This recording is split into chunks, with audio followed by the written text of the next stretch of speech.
Good evening. I wanted to talk to you guys about the Sasquatch Disinformation campaign. I know this gets off into the land of cover-ups and conspiracy and that kind of stuff, but I feel that there's a real concerted effort to keep the mystery of Sasquatch and other cryptozoological creatures, dogman, lake monsters, all the other strange things seen in the woods and around the world and through the skies, a mystery or a joke or outlandish claims or pushed to the fringe. I feel that there's a real conscious effort here. And before we go any further, I want to say I'm not going to name any names. I'm not going to call out people. I'm not going to go after researchers or personalities that you've seen on TV or very well-known people in the Bigfoot community. Personally, I do have my suspicions and my ideas of subjects and people and things that have been said that are suspect. And I also think that there's a mix of people who just have different opinions about what Bigfoot and these creatures are, and they came to it organically. But I also think that there are some with an agenda. And we're not going to call those people out. I think you guys can figure out what I'm getting at, and if you think it applies to anybody, especially in the Bigfoot world, because it is a pretty small community, and most of our celebrities are pretty approachable.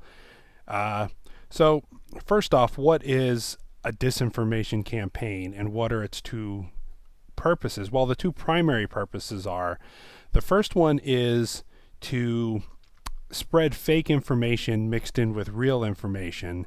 And the primary purpose is, if I have three people, I said, don't tell anybody this information, but Sasquatches, just for an example, all their tongues are blue. And then I tell that person, but don't tell anybody, and I send them out. Then I find another person and I say, all Sasquatches live to be 300 years old. And when they reach their 300th birthday, they drop dead.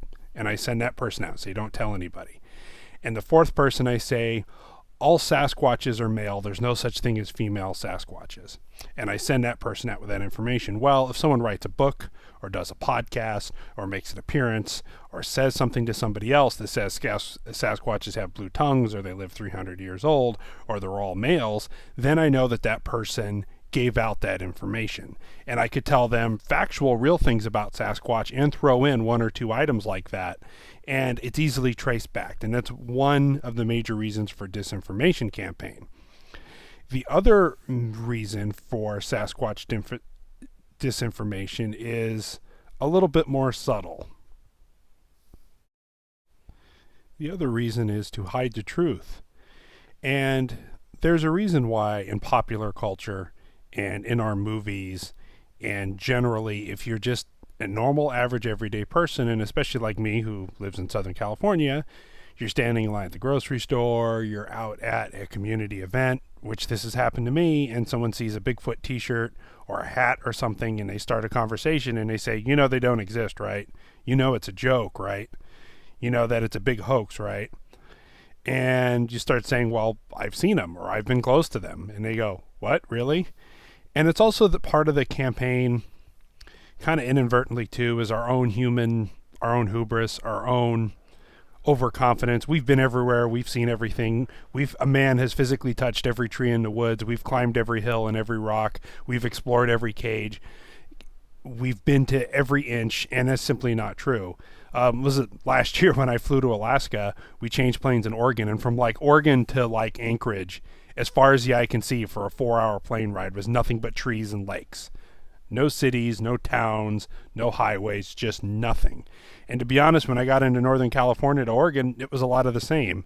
And all through the Sierra Nevadas, there's hundreds of thousands of miles just in the U.S. and Canada alone that people have flown over. Maybe someone went through with a wagon.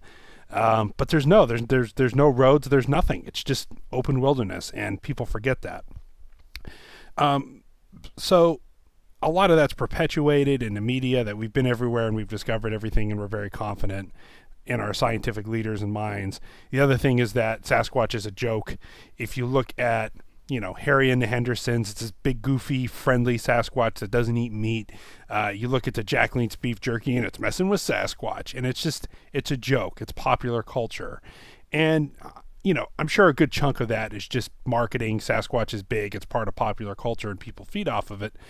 But deep down, the idea is just like the government's always done this in our movies, and they've admitted it. Especially if you look at the UFO world, there's tons of disinformation out there, trying to quell down the idea. Oh, you're into UFOs, it's tinfoil hat territory, and you live in your basement with all your guns, and all that kind of stuff. Or, oh, you believe in Bigfoot, you must be crazy. What are you smoking? What are you drinking?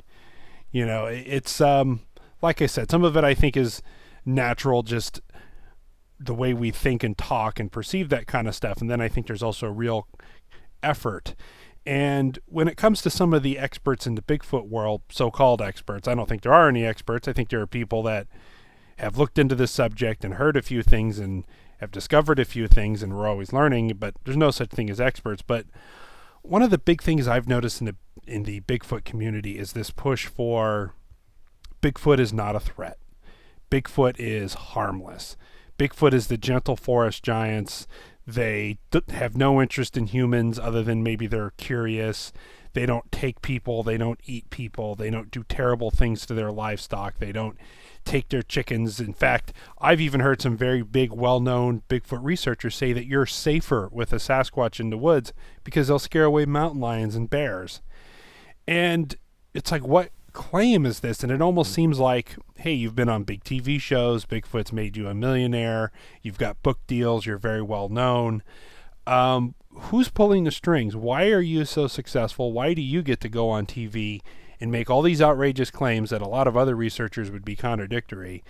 It seems like, funding sources, writers, and the CIA fully admitted this in the 70s and in the 80s and even current times when it comes to the UFO world and other paranormal subjects, that they have contacts in the media, being in our news stations. They have contacts at the major studios. This is kind of open public knowledge. And that's how they keep tabs of the stories coming in, the ideas going out, kind of like all those movies like Contact and, all the UFO movies and space movies out there kind of get people used to the idea of aliens. And, the Bigfoot movies and monster movies have made a big comeback, kind of getting the idea to hey, maybe there is stuff in the woods. And that's how propaganda, popular culture, disinformation works. And, there are violent Bigfoot movies, there are scary Bigfoot movies out there, but if you look at a lot of the hardcore researchers, there's this big general push that Sasquatch is harmless, they will leave you alone. And even if you believe they're an animal, if you believe they're a type of human, or you believe they're something else, animals are capable of great violence. Humans are capable of great violence.